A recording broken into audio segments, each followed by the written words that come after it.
I grew up in a small town called Westbridge, about an hour outside of Dallas. Back then, there wasn't much around. A handful of houses, a gas station, a diner that closed at 8, and a stretch of road everyone called the Old Farm Route. It wasn't really scary, just empty. The kind of place where sound travels too far and shadows look longer than they should.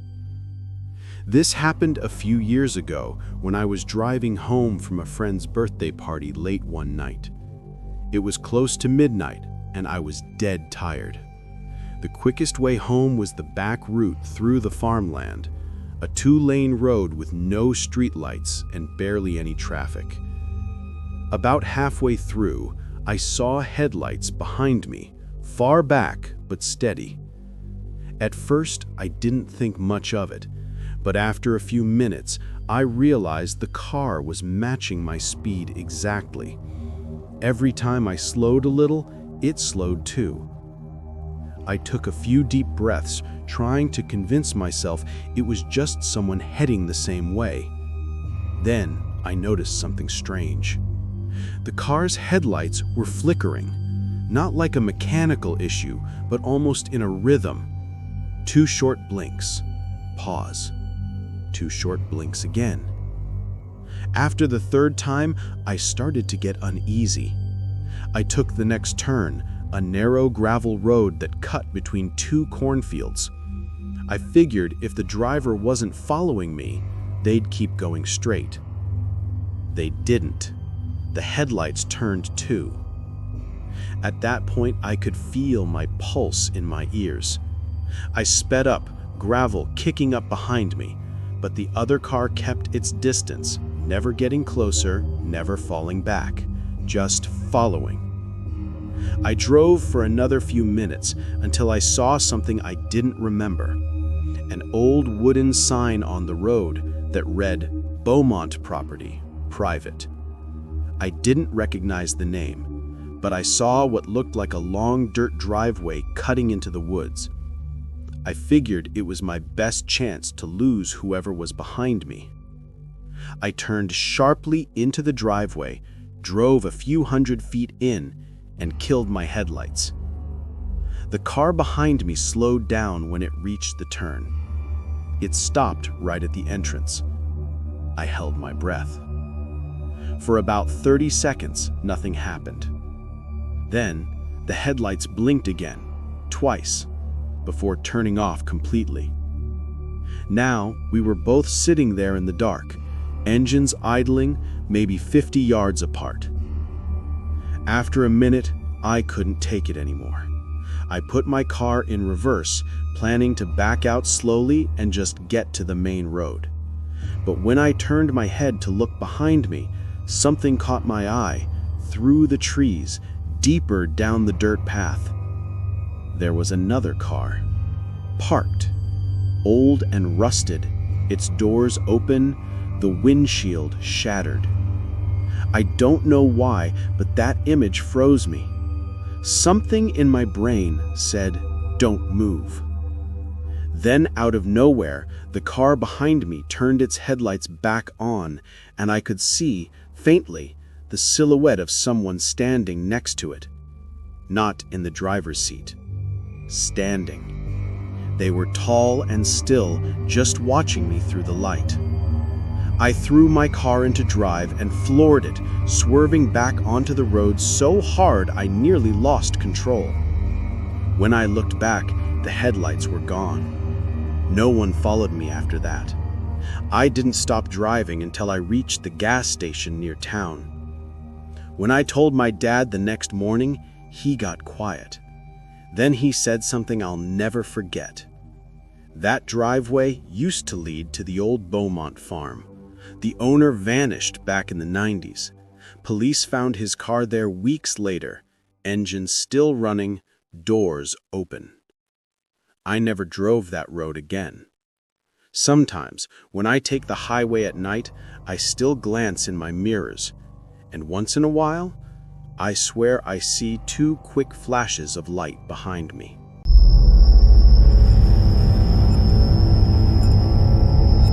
When I first moved to the city of Rockfield, Wisconsin, I was just trying to save money. I'd taken a new job at a hardware store and found an old two-story house that had been divided into separate units. The landlord, a guy named Carl, lived in another town, so I had the bottom apartment to myself. The upper unit, he told me, was rented to a quiet middle-aged man named Mr. Lang. The house itself had character. Creaky floors, tall ceilings, and those wide wooden doors that don't quite close all the way. It smelled faintly of varnish and old paper. For the first month, I barely noticed whoever was upstairs. Sometimes I'd hear footsteps in the middle of the night, but it was nothing crazy, just pacing, soft creaks, maybe the sound of a chair moving. But around late October, the noises changed. Instead of walking, I started hearing dragging. Slow, uneven, heavy drags, like something heavy being pulled across the floor. Then came the thuds. Not loud enough to wake the neighborhood, but sharp enough to jolt me out of sleep. One night, around 3:30 a.m., I heard it again. Dragging, pause, thud. After a few minutes, I couldn't take it anymore. I grabbed a broom and banged on the ceiling. The sound stopped. And then, 3 knocks came back from above. I froze. After that, it got worse. I'd hear muffled talking late at night, like 2 voices having a quiet argument, but every time I muted my TV to listen, it would go silent again.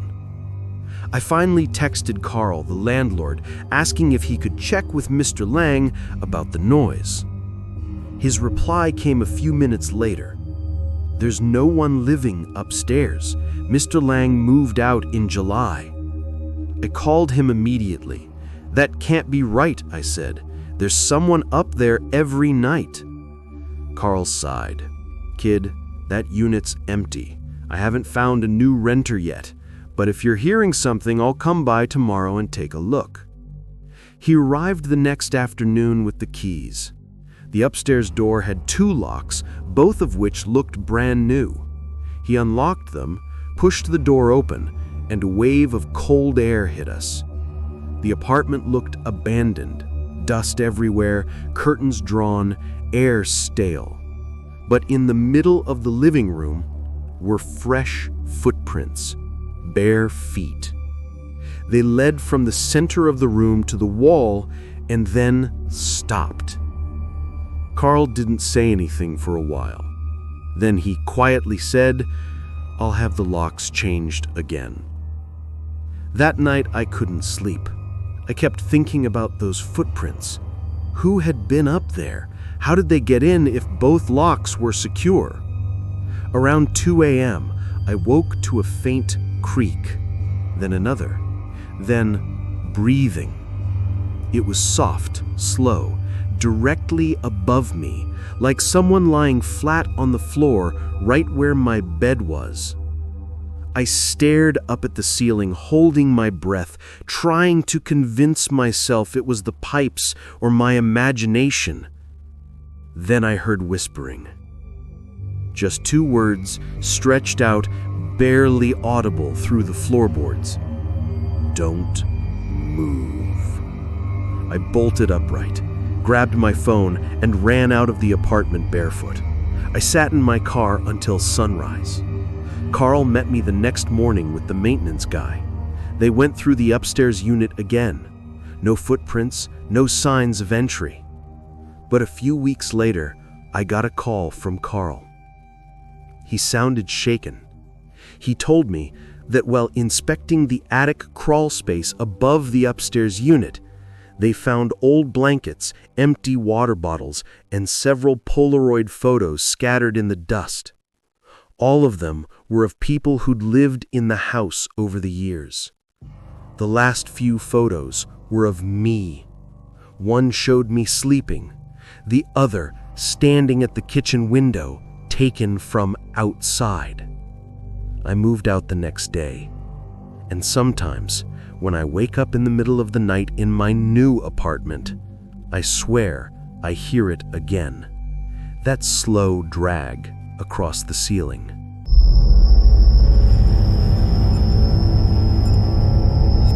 Back in 2019, I went camping with my cousin Daniel near Flathead Lake, Montana. We'd both grown up hiking and fishing, so being deep in the woods didn't really bother us. What drew us to that area was how isolated it was. No nearby towns, no crowds, just dense forest and the sound of the lake at night. We drove in on a Friday morning and set up camp near a clearing by the water. There were maybe 3 other groups camping within a mile, but you could barely see their fires through the trees. It was early summer, so the days were warm, but once the sun went down, the air turned cold enough that our breath fogged up. The first day was uneventful, hiking, cooking, talking until midnight. But on the second night, something strange happened. It was around 9:30 when we noticed a flickering light deeper in the woods, maybe half a mile from our campsite. It looked like a flashlight, moving back and forth in short bursts. At first, we assumed it was another camper looking for their tent, but the light didn't move toward the lake or any of the trails. It just stayed in one spot, blinking every few seconds in a weird rhythm. Daniel called out, "Hey, you good out there?" The light froze for a moment, then blinked 3 times, slowly. Then 3 more blinks. I remember how quiet everything got after that. No wind, no crickets, no sound at all. We decided to leave it alone and went back to the fire. But every time I glanced into the trees, I swore I could still see that faint glow through the branches. Around midnight, I woke up needing to use the bathroom. I unzipped the tent and stepped outside. The fire had burned down to glowing embers, and that same flickering light was still there. Only now, it was closer. I could see it clearly between the trees, maybe 200 yards away. Someone was holding it, moving slowly, like they were pacing back and forth. I whispered, "Daniel." He woke up, looked out, and saw it too. We both stood there, silent, just watching. Then the light suddenly turned off. Daniel grabbed the hatchet we'd brought. He whispered, "We're leaving." We threw our stuff into the truck and drove straight to the ranger station, maybe 15 minutes down the dirt road. The ranger on duty was an older man named Foster. When we told him what happened, he got quiet and asked us to describe exactly where we'd seen the light. After we pointed it out on the map, he radioed something to another ranger, then told us to wait outside. About half an hour later, a few search trucks headed out toward the direction we came from. The next morning, we went back to the station to ask what they found. Foster looked exhausted. He said they'd found the remains of a small campsite in that area. Tent ripped open, sleeping bag half buried in the dirt. No person, no footprints leading away. Just a flashlight lying a few feet from the tent. The batteries were dead, but the bulb was still faintly warm when they found it. He told us that a man named Keith Barker had gone missing 2 nights before we arrived. He'd been camping alone. The weird part, Foster said the missing man's phone had sent out a single text message around midnight the night before we saw the light. The message just said, "They found me." Daniel and I didn't say anything. We packed up and drove home that afternoon. I haven't gone camping since then. But sometimes, when I drive through the countryside late at night, I still catch what looks like a faint white flicker in the tree line. Blinking in that same pattern. 3 slow flashes. Pause. 3 more flashes.